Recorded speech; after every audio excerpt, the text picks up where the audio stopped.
Bible வாசிக்கலாம் வாங்க. மத்தேயு நற்செய்தி அதிகாரம் 3. அக்காலத்தில் திருமுழுக்கு யோவான் யூதேயாவின் பாலை நிலத்துக்கு வந்து, மனம் மாறுங்கள், ஏனெனில் விண்ணரசு நெருங்கி வந்துவிட்டது என்று பறைசாற்றி வந்தார். இவரை குறித்தே பாலை நிலத்தில் குரல் ஒன்று முழங்குகிறது, ஆண்டவருக்காக வழியை ஆயத்தமாக்குங்கள், அவருக்காக பாதையை செம்மையாக்குங்கள் என்று இறைவாக்கினர் எசாயா உரைத்துள்ளார். இந்த யோவான் ஒட்டக முடியாலான ஆடையை அணிந்திருந்தார். தோல் கச்சையை இடையில் கட்டியிருந்தார். வெட்டுக்கிளியும் காட்டுத்தேனும் உண்டு வந்தார். எருசலேமிலும் யூதேயா முழுவதிலும் யோர்தான் ஆற்றை அடுத்துள்ள பகுதிகள் அனைத்திலும் இருந்தவர்கள் அவரிடம் சென்றார்கள்.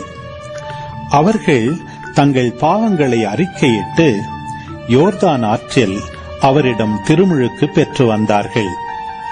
பரிசேயர் சதுசேயருள் பலர் தம்மிடம் திருமுழுக்கு பெற வருவதை கண்டு அவர் அவர்களை நோக்கி, விரியன் பாம்பு குட்டிகளே, வரப்போகும் சினத்திலிருந்து தப்பிக்க இயலும் என உங்களிடம் சொன்னவர் யார்? நீங்கள் மனம் மாறியவர்கள் என்பதை அதற்கேற்ற செயல்களால் காட்டுங்கள். ஆபிரகாம் எங்களுக்கு தந்தை என உங்களிடையே சொல்லி பெருமை கொள்ள வேண்டாம். இக்கற்களிலிருந்தும் ஆபிரகாமுக்கு பிள்ளைகளை தோன்றச் செய்ய கடவுள் வல்லவர் என உங்களுக்கு சொல்கிறேன்.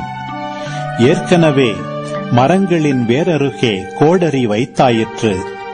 நற்கனி தராத மரங்கள் எல்லாம் வெட்டப்பட்டு தீயில் போடப்படும். நீங்கள் மனம் மாறுவதற்காக நான் தண்ணீரால் திருமுழுக்கு கொடுக்கிறேன். எனக்கு பின் ஒருவர் வருகிறார்.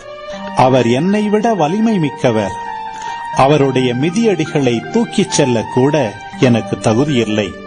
அவர் தூய ஆவி என்னும் நெருப்பால் உங்களுக்கு திருமுழுக்கு கொடுப்பார். அவர் சுளகை தம் கையில் கொண்டு கோதுமையையும் பதரையும் பிரித்தெடுப்பார்.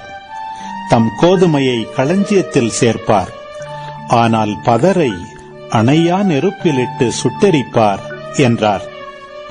அதன் பின் இயேசு யோவானிடம் திருமுழுக்கு பெற கலிலேயாவிலிருந்து யோர்தானுக்கு வந்தார்.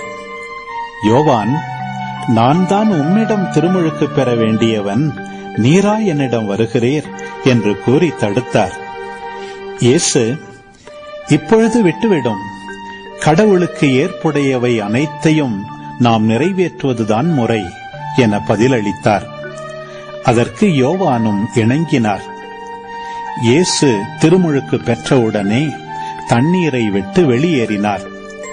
உடனே வானம் திறந்ததையும் கடவுளின் ஆவி புறா இறங்குவது போல தம்மீது வருவதையும் அவர் கண்டார். அப்பொழுது, என் அன்பார்ந்த மைந்தர் இவரே, இவர் பொருட்டு நான் பூரிப்படைகிறேன் என்று வானத்திலிருந்து ஒரு குரல் கேட்டது.